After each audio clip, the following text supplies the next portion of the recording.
Hello and welcome to AP's Battleground Roundup. I'm Bill Barrow, national politics reporter, coming to you from a rolling bureau in Carrollton, Georgia. I'm in my car after covering Republican Senate nominee Herschel Walker, who was here today with national Republicans trying to shore up the football icon after a rough stretch. He's continuing to deny reports that he paid for a girlfriend's abortion in 2009. That sort of rocked him off the tracks a little bit here in the closing weeks of the campaign. And we saw national Republicans here today emphasizing what is the national storyline of this election. The Senate is split 50-50, and there are a handful of races that will decide which party controls the chamber for the final 2 years of President Joe Biden's term. And that's what we're here today to discuss. Again, I'm Bill Barrow, coming to you from Georgia. And I have colleagues here around the country: Marc Levy in Pennsylvania, Meg Kinnard in the Carolinas, and Tom Beaumont, who is based in Iowa and roams freely this week in Wisconsin. So we're going to pull in some of those races together and try to make this big map make sense in the closing weeks of the campaign. Let's go up to you, Marc, and kind of set the stage there in Pennsylvania, one of the rare open seat battleground races where there's no incumbent, and you've got a sitting lieutenant governor, John Fetterman, for the Democrats, and another celebrity candidate like I have here in Georgia with Herschel Walker, Dr. Oz, for the Republicans. So where are things there? Well, it's a close race. It's an unusual race, but it is. The polls are showing a single-digit race with Fetterman in the lead and Oz spending heavily to try to close that gap. It's a race that Democrats feel is a strong pickup opportunity for them. They're vying to replace the retiring Pat Toomey. He's a two-term Republican. And we've got a couple of really unusual candidates. John Fetterman, the lieutenant governor, the Democrat, is 6'8". He shaves his head. He's got a goatee and wears hoodies and shorts just about everywhere he goes, even in winter. He cusses casually on social media. He is very plain spoken, and he's a master at social media and has been trolling Oz for months now. And that kind of a thing has gone viral. Dr. Oz is coming into the race with a lot of baggage. He just moved from New Jersey. He's had trouble explaining where he actually lives. I guess the spoiler is that he's hunkering down in his in-laws' house in suburban Philadelphia. But he has a mansion in northern New Jersey, just across the river from Manhattan. He's got a big house in Palm Beach. He sustained millions and millions of dollars in attack ads in the primary, and he's been struggling to dig out of that hole. And he barely won the primary. In fact, he endured a 2-week recount in the state where he won by about 900 votes. Even with the endorsement of Donald Trump, who's been a friend of his for some 15 years since they met on the New York City charity circuit. So he's had a lot of ground to make up to John Fetterman, who's well known in the state.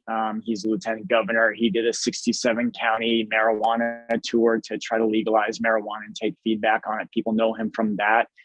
And the race is, we've now seen in excess of about $100 million in outside spending, including the primary, that with the spending by the candidate should put it at over $200 million by now. And we're 4 weeks to go in the race until Election Day. So, Marc, a question I had just kind of watching how things have played out here in Georgia. It's so clear that in so many of these battlegrounds, the consistent Republican narrative across all of them is to nationalize this race, hang Joe Biden around every Democrat's neck, hang 9% inflation around their neck. Now, that's a little politics 101, right? I mean, if you're running in a midterm and the party in power has this kind of economy, of course you use that. But a wrinkle there, at least as I've seen, is it's extra important for Republicans because of all these liabilities and the weaknesses that a lot of the Republican nominees have. Is that translating? I mean, is the way I kind of see that in Georgia playing out there in Pennsylvania, or is it kind of breaking through where Pennsylvania voters down on the ground sort of see this as a choice between Fetterman and Oz? So Joe Biden grew up in Pennsylvania. He spent his formative years as a child here before moving to Delaware. Delaware is right next door. Biden's in the Philadelphia media market. He's been making a lot of visits to Pennsylvania to help boost Fetterman. And what we've seen is that the Oz campaign has tried that route with tying Fetterman to Biden and inflation. But most of the money we're seeing spent is following the National Republican playbook on crime. Fetterman, as lieutenant governor, played a role in trying to get clemency for people serving life prison sentences, sometimes for accessory to murder, second-degree murder. A lot of these people are Black. And a lot of the messaging, a lot of the ads, millions of dollars have targeted that. It's targeted Black voters, and it's made Fetterman out to be reckless on crime and to be trying to release hardened criminals onto the streets. That is thematically what we've seen most of the money get spent on to date. Okay. Yeah, that's crime has featured a lot here in Georgia too, and I think the other two specific races that we want to talk about, it's been a major part of the messaging there as well. Meg, you've got Cherie Beasley, the Democratic nominee in North Carolina, who's come out of the justice system from the Supreme Court and then a legal background even before she was on the bench. But I think they're trying to pick out some cases and turn her into a sort of soft on crime figure. And then, Tom, the sitting lieutenant governor there, Mandela Barnes is being tarred as kind of a liberal Democrat, soft on crime too. So I don't know which. We can start with Meg, but maybe both of you can tell us how that theme that Republicans are pushing is playing out in those races. Yeah, that's definitely something that Republicans in North Carolina are trying to use against Beasley, saying that, yes, she had this background in the criminal justice system, but she's not the kind of representative that's really going to go to Washington and represent where North Carolina needs to be on these tough on crime kinds of issues. Representative Ted Budd, the Republican nominee in the Senate contest there, has said that Cherie Beasley would just be a rubber stamp for Biden were she in the Senate, that she would just be doing whatever he wants. And to Ted Budd's argument, that's not something that would be most representative and best for North Carolinians. As the Pennsylvania race that Marc was just talking about, North Carolina is also one where former President Donald Trump has endorsed the Republican nominee here. Ted Budd made it through that primary. He has Donald Trump's endorsement. And so this is just yet another one of those races across the country where we're trying to see, how is the former president playing a role? Is this general election going to go the way that, that he would want, that his supporters would want? And the primaries were one thing, but now we're in the general election. So spinning toward November with the balance of the Senate at stake being as closely divided as it is, that's certainly something that we're watching so closely. I will note, Bill, just like in Georgia, North Carolina is a place where some outside groups, some outside money is starting to play a role here in these closing weeks. We went into the last month of this campaign with coming off the summer fundraising reports. Beasley had been raising more money than Ted Budd. She had more in her coffers and was very well positioned, at least financially, going into these closing weeks. Some of the Republican outside groups have been spending more than $20 million on Ted Budd's behalf because of that, to try to beef up his presence in ads and social media offerings. And so now this week, we're seeing some Senate Democrats doing the same for Beasley and trying to kind of, even up the coffers, so to speak, and the checkbooks in terms of being able to keep that message strong. I know that's something that we've seen on behalf of the former president, Donald Trump, in Georgia with his MAGA Inc. I know he's putting up some ads there, as well as Pennsylvania and some other places with these tight Senate contests. So here we are, and we're seeing a lot of this outside money, really starting to play a role in some of these contests. Absolutely.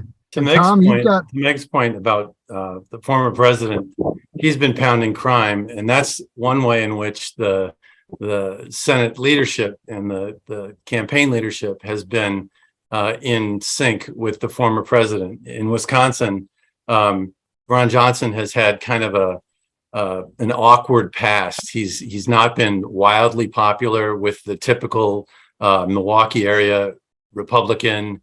He's been kind of off on his own on COVID, and he caught a lot of flack for dismissing inviting jobs to his hometown of Oshkosh. And so he has been underwater in his favorability throughout the year. And then Mandela Barnes wins the primary in August. Suddenly, Mandela Barnes jumps out to a sizable lead, especially among independents. Well, in the interim, between August and now, Johnson has closed the gap with independents. And to the point about crime, it's been hammering Barnes, who doesn't have much of a record on crime, except for having supported defund the police back during the summer of 2020. There was the deadly riot in Kenosha where somebody was shot and killed, and he was part of the vocal Democratic progressive side that said, defund the police. So he's hammering him on that, and to his benefit, because he's closed that gap among independents. That race is within the margin of error. Barnes looked like he had a lead. And again, this is one of the very, very few opportunities that Republicans have to actually pick up to defeat a sitting senator, whereas so many of these are either Democratic defends or open seats. Mhm. I think one unique element that Fetterman here is using to respond to the soft on crime allegations is that he was a mayor. He went to crime scenes. He tried to end gun violence. He tried to stop a spree of murders in the small town of Braddock, where he was mayor, just a violence-racked former steel town that is very impoverished. And so he's been able to point to, hey, I was out there with police. I was working with police. I was going to crime scenes. Now, he's not getting endorsements from the police. It may be that he's seen as too liberal, or he's not really interested in endorsements from police unions.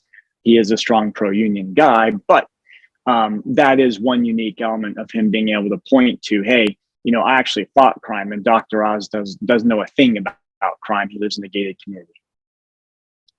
Marc, you brought up what he did as mayor. I know there's been some attention paid to his tattoos related to some of the murders when he was mayor. How is his defense? Well, first, just tell us a little bit about his defense there in that exchange, and whether that's resonated at all with voters you've talked to. It's hard to tell. I think most voters have really been inundated with the crime. The sort of the anti-Fetterman messaging, and it was Fetterman who I think after several weeks of that was able to try to respond. He did have a county sheriff relay that message in a TV ad, but the response from Fetterman has been sort of different types of strategies to try to blunt that. But the one thing about his tattoos is that they are on both arms. One is the zip code of the town where he was mayor. He didn't grow up there, but he moved there in a nonprofit program to help young people get GEDs, and then stayed and ran for mayor. He was, I think, motivated by a couple of the students who were gunned down, and motivated to stay there and try to fix things. The other arm is listed with the dates of murders in the town. And his one silver lining to that is that, as he tells it, he was able to stop murders in this town for 5.5 years. And so these are the stories that he tells. It's hard to tell whether it's sinking in. These are ads that are playing heavily in Philadelphia and Pittsburgh, accusing him of being soft on crime. It's hard to tell whether his message is breaking through. The other part of it is trying heavily to talk to the Black community about his efforts to promote clemency for people who were over sentenced, people who were reformed, people who maintained their innocence through decades of being in jail. And people in the Black community say, number one, Dr. Oz is Trump's candidate, and Trump was bad for Black people, so a TV ad isn't going to change that. The other thing they say is that Dr. Oz is underestimating support in the Black community for second chances. The Black community knows they've been over sentenced, over policed, and they support second chances for people. Hey, Marc, I've got a quick jump in here. Considering we know that as lieutenant governor, he's kept kind of a light schedule. Is he campaigning more lately on his time as mayor, or more on his time as lieutenant governor? That's a good question. It is probably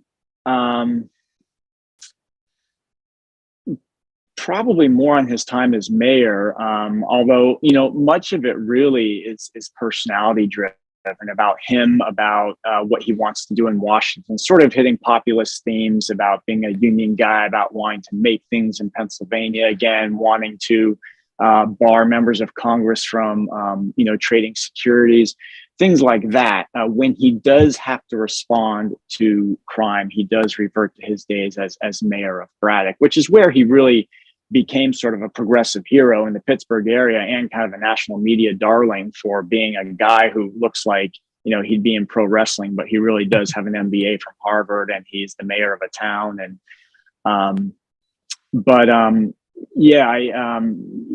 we wrote a story about a week ago about, significant gaps in his schedule as lieutenant governor.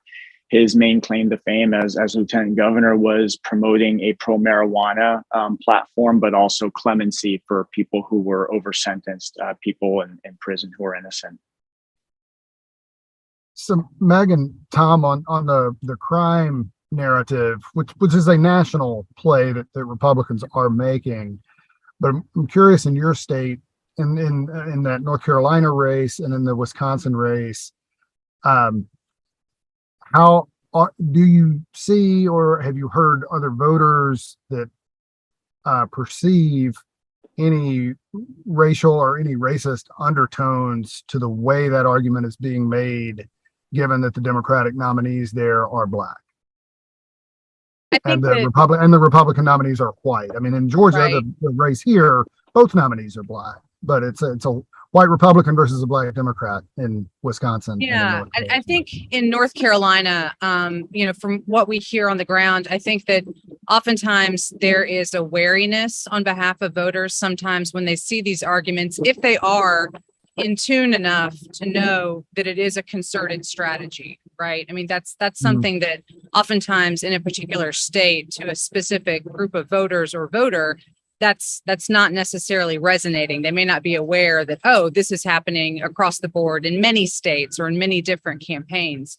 But when you ask specific voters, this is something that is happening on a broader scale. Does this matter to you, or is it a concern? There are some who would certainly say yes, that, that kind of makes me feel strange when they're thinking about the demographics of a Senate campaign, like in North Carolina, where Beasley, were she to be elected, would be the first Black senator from this southern state. And, when we think about history and these kinds of moments, that is something that voters are definitely aware of. And if they were to perceive, a campaign coming from the other candidate on behalf of the other candidate as having a racial undertone, there's a lot of folks that would not play well with. Another state that I cover in South Carolina clearly has a Black Republican incumbent of the ballot for the Senate, something that we certainly don't see very often, Tim Scott being the sole Black Republican in his chamber. And, oftentimes race comes up in those campaigns as well. He faces another Black candidate, Democratic candidate in that race. But, it's in these places where there hasn't ever been a Black representative for a certain chamber in North Carolina for the Senate race. It's definitely something that is on voters' minds. Whether it plays a role in how they vote, though, remains to be seen, of course. That's a really good point. In Milwaukee is one of the most segregated cities in the country. The Milwaukee area, though, is much more diverse. There's booming, more affluent white suburbs, and that's a place where Ron Johnson is going to have to do very well.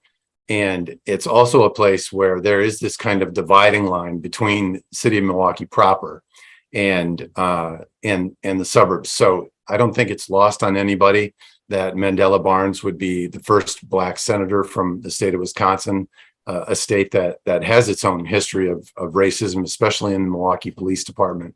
So I think it's rather thinly veiled when it comes to how Johnson is attacking Barnes on simply supporting the Black Lives Matter movement. He hasn't been expressly for sentencing reform. It just comes across with an older white man, a younger Black man, raising the images from the Kenosha riots from the summer of 2020. I think it's a little bit of dog whistle. Yeah, something that struck me today in Georgia on the stage with Herschel Walker, I saw Tom Cotton, the senator from Arkansas, who I think it's fair to say is one of the most stridently conservative members of the Senate Republican caucus, a possible 2024 presidential contender. And then Rick Scott, the Florida senator, former Florida governor, also entertaining White House notions, but most immediately chairing the Senate Republicans campaign committee. It's kind of running their national fundraising effort, national messaging effort. And those two, particularly Scott, just painted this dystopian portrait of America that was striking, even in the context of a hot Senate race and a national midterm. Just let me read you some of the highlights here. Men destroying women's sports, the FBI intimidating parents when they speak up at school board meetings, fentanyl pouring into our country and killing our children. And now, to be clear, raising this, I am not trying to minimize that we do have clearly a drug problem that has killed a lot of people. The opioid crisis, AP has spent a lot of energy doing very good reporting on that around the country. Not minimizing any of those issues, but just in the political rhetoric, it was just truly striking to listen to that come from the stage, and the self-selecting crowd of partisans just eat it up and cheer every time Scott would add the punctuation of, Joe Biden and Raphael Warnock did that. And another problem, Joe Biden and Raphael Warnock did that. And I'm sitting there as the reporter thinking, okay, I sort of know what you're doing, but I also know opioids were around when Donald Trump was president. And then when Barack Obama was president before that, and crime happens in rural areas that vote heavily Republican. Crime's been up over the course of the pandemic, not just in cities but are you hearing this just dystopian frame where there are just two wildly different perceptions of the American reality in your campaigns that you're covering?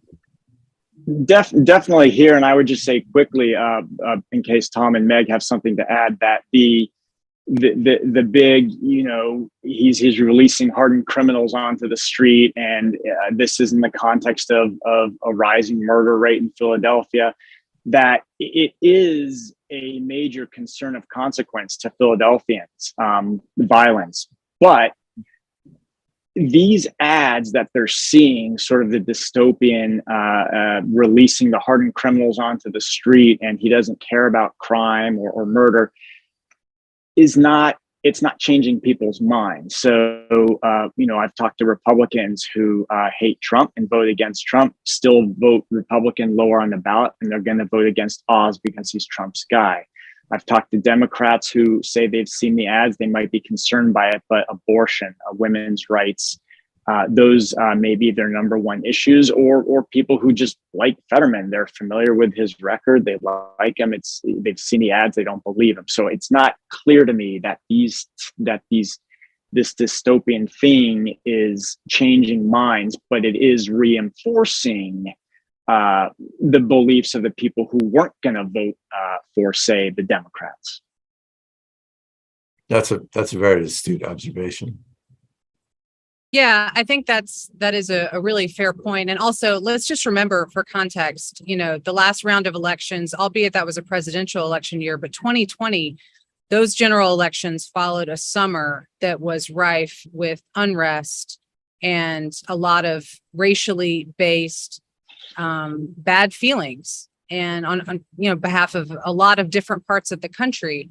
And so when we're thinking about the role that some of those same issues, crime in general among them, may be playing a role in this campaign and these different campaigns that we're covering, it's a different kind of sentiment. I mean, we still heard in 2020 plenty from particularly then President Donald Trump at his convention and other folks who supported him, a lot about fear and being afraid. And this is not, the country that we want, a lot of Republicans candidates speaking on their behalf. We're 2 years removed from that, but the fact that we're still hearing a lot of these arguments from many of the same sorts of campaigns just makes you wonder, when we go into the next presidential cycle, which for all of us on this call right here, we're already very much covering it. But in 2024, what are we going to hear along those same lines? Is it going to be even further developed, or will people turn the page? I don't know, but I bet we'll be hearing plenty about it. That's a really good point. I'm in Wisconsin covering this Wisconsin 3rd congressional district race, where Derek Van Orden was a participant, or he was at the Stop the Steal rally and was on the Capitol grounds afterwards. And when I talk to people and say, how much should that matter to you as you vote? They say, well, what about Portland? They set the federal building on fire in Portland, and that was Antifa. And so here we are, as you say, Meg, 2 years out, and it's still on people's minds, and people are still angry. They either blame the left or they blame the conservative, alt-right on the right. So it's still deep in the base's bloodstream right now. Do you guys pick up in, especially, this may be more a question for Marc, I guess, because I think Oz is one of those Republican nominees like Herschel Walker that's been identified with a lot of baggage. Where do you find kind of what we think of as the old guard GOP establishment, the more traditional Chamber of Commerce kind of Republicans that have sort of lost the party at this point? Not necessarily the policy. They've gotten a lot of the policies they still want out of the Trump wing, but they've lost the branding and the rhetoric, the framing battle, I guess. Where are they in this? Are they with Oz? Are they actively trying to, quote, reshape their own party, or have they just given up and said, hey, we get the policies we want, we get the tax cuts, we get the red cuts, let's go with it? Oz is maybe not the candidate they wanted, but it's the candidate they have, and the establishment is rallying behind him. For instance, he's endorsed by, the U.S. Chamber of Commerce and the State Chamber of Commerce. He's getting endorsements from police unions, and he didn't have any political roots in Pennsylvania, and so that has been a bit of a stumbling block. He's had to really introduce himself to the establishment. A lot of those people were with someone else in the primary who had sort of maybe outmaneuvered him.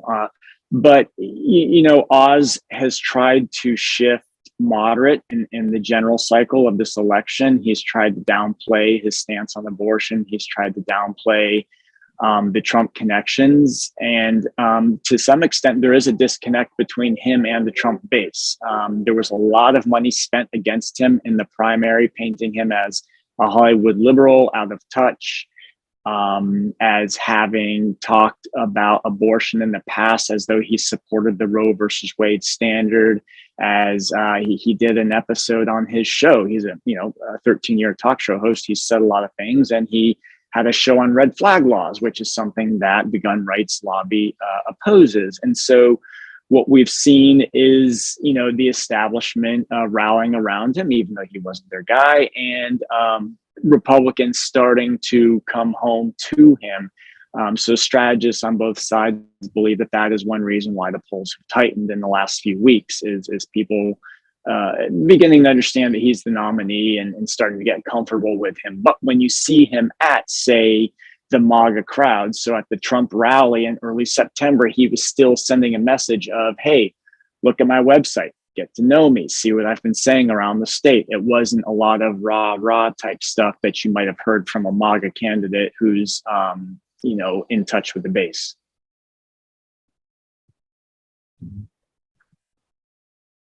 But Tom, you spent some time this week in some rural areas in Wisconsin, right? Are you there?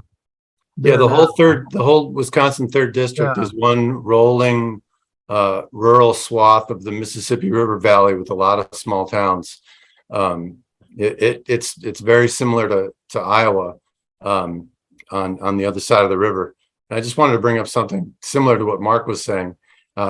In the Iowa Senate race, we've got an incumbent here who Democrats did have a thought that for a moment there was a glimmer that they thought they could beat Chuck Grassley, a 7-term Republican.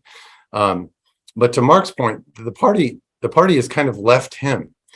He's still favored to win. He's far less viewed far less favorably than he was a decade and 2 decades and 3 decades ago. But that's because the party has left him, and it's become, as the Tea Party has rolled into the MAGA movement.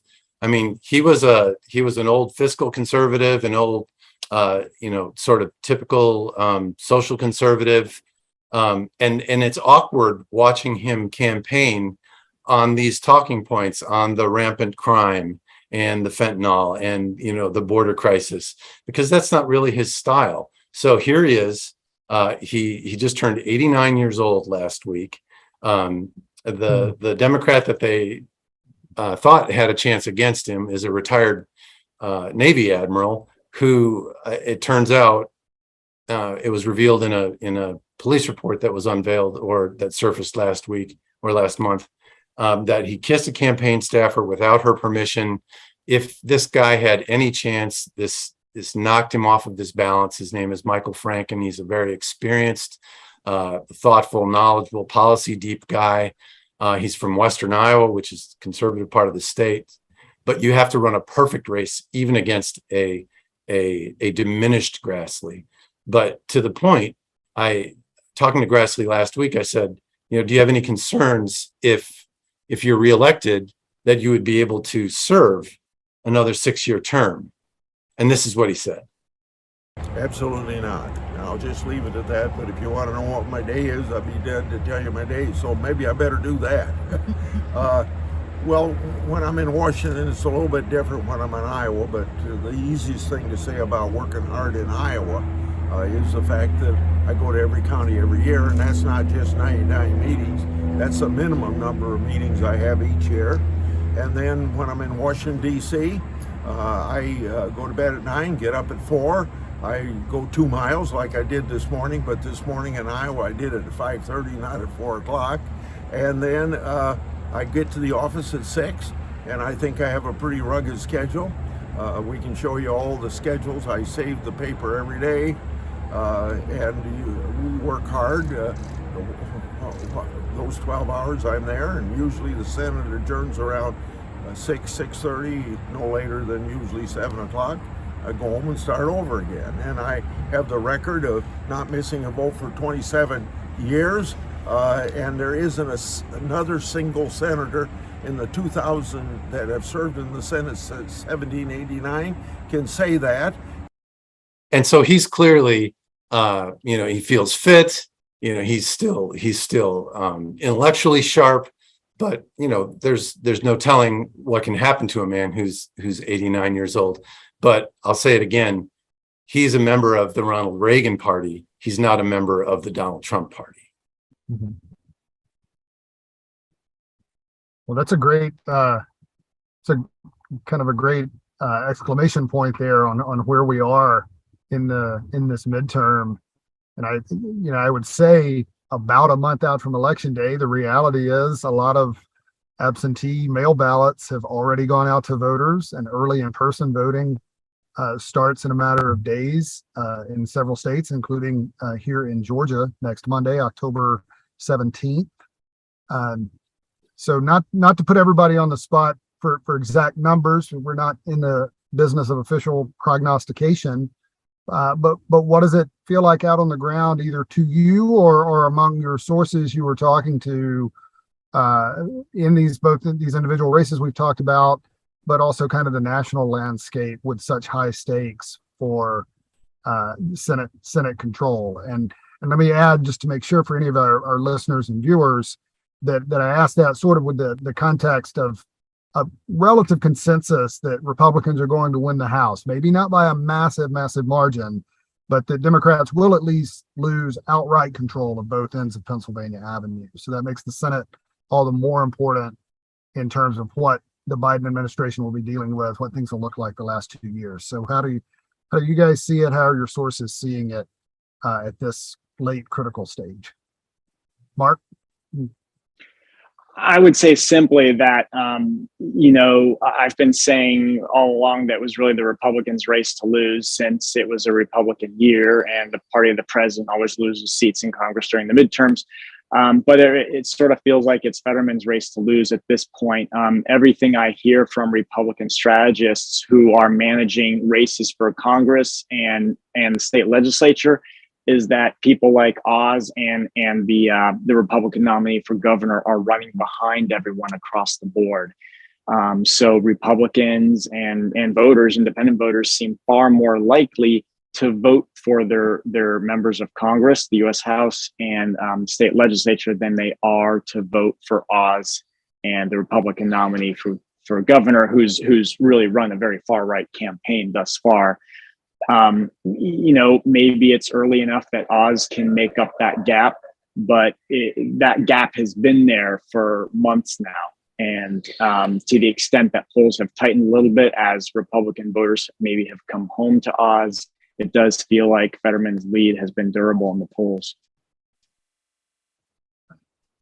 I mean, if Johnson can hang on in Wisconsin, then you've got to have those Republican pickups in, places like Georgia. And, Bill, I have to ask, does this feel like Walker has damaged himself beyond repair at this point? This may be a bit of a cop-out answer.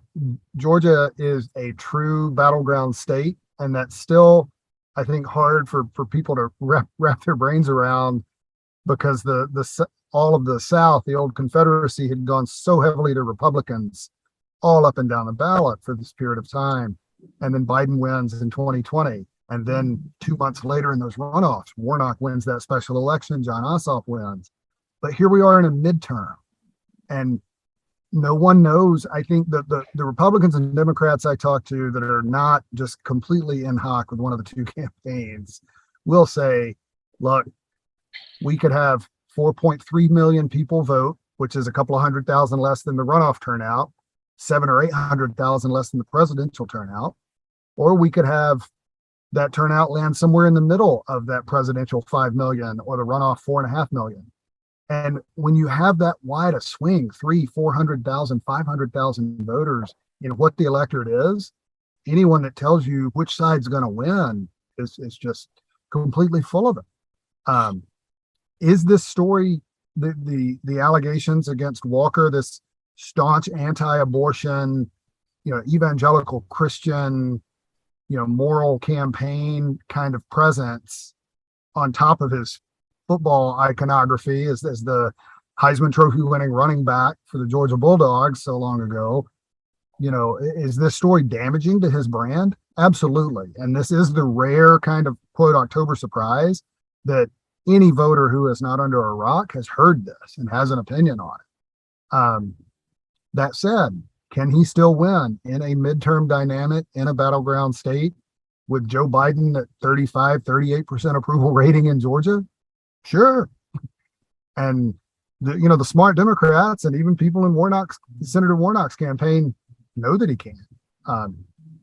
So I'm going to answer I don't know to my own question that I posed to all of you. That's a little bit of a cop-out, but I feel like it's I think that truly is the answer. This is the essence of a battleground with so many moving parts, two compelling candidates, one with some really glaring liabilities, but some really glaring credits as a politician, particularly for his home state, for a state like Georgia, where he is such an icon. So yeah, and Bill, I'm sure that voters there are telling you a lot of what I heard last week when I was on the ground in Georgia, which, when you ask them about all this Herschel Walker stuff, there are a lot of people are like, well, I hadn't really heard some of that. But then you ask other people and they're very aware of everything that we've been reporting, that other outlets have been reporting. And they say, but you know what? I don't know that for sure. I can't say one way or the other who's telling the truth here. And I talked to one woman at an event last week who said, this is a man who says he's of strong faith. And that resonates with me as a voter. And that's something that I really feel like I'm going to support. And Jesus believed in second chances, and so do I. And, you know, we are talking about races happening in the American South, where, as in many parts of the country, but particularly in some of the states that you and I cover, you know, we talk to these voters, and that is top of mind to a lot of them, somebody that they can identify with in that sort of space. And this woman that I talked to, and some others as well, that was Herschel Walker, regardless of the other things that she's seen reported about him. And, you know, there are plenty of voters in a lot of states that I think, regardless of what kind of baggage their candidates may have, they're also kind of trying to identify on those levels too. So Mag, Tom, how do you see it shaking out, either the specific races and or the national count? I tried to dodge by passing it to you. Didn't you notice that? I did, and I kicked it right back. Well, they've got Republicans are in a stronger position than they were a month ago. I think that the release of the McCarthy, I know this is a House campaign, but it's got Republicans talking along the same lines. You've got border control, you've got inflation, you've got crime. They're talking all about the same things. You're starting to see some of these battleground states. The polls are starting to close, like they are in Wisconsin. Republicans look like they're closing strong. I'm just not in a position to say that I think that they're going to pick up 1, 2, 2 or 3 seats enough to carry the majority. Yeah. And the last bit of kind of cold water reality that I think I should throw on the question and the ultimate answer is the reality of Senate rules being what they are. This is still going to be a very closely divided Senate. You're still going to have a Democratic caucus with a couple of members that are not necessarily automatic votes for everything that the Democratic leadership wants or everything the White House wants. And when Republicans if Republicans are the party that can get to 51, 52, 53 seats, that's when you see a couple of members in that party be a little more comfortable not necessarily making their vote easy to get. Susan Collins will become everyone's favorite story again. Right. The moderate senator from Maine. Mitt Romney, Lisa Murkowski, and Senator Romney from Utah. And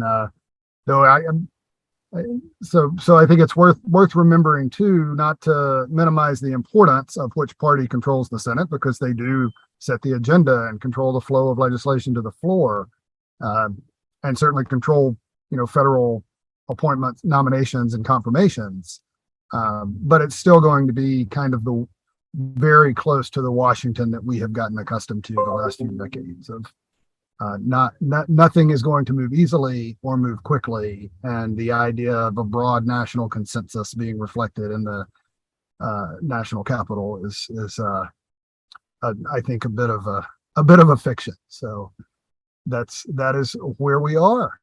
So guys, I really enjoyed bouncing it around with you and talking about some specific races and the big picture. And we will do it again several more times. Keep coming back to AP Battleground Roundup to get a good look on the ground with our reporters who are based all over the country, up close on all of these races that will determine what we see in Washington the next 2 years heading into 2024. I'm Bill Barrow with the Associated Press. Thanks to my colleagues Marc Levy, Meg Kinnard, and Tom Beaumont.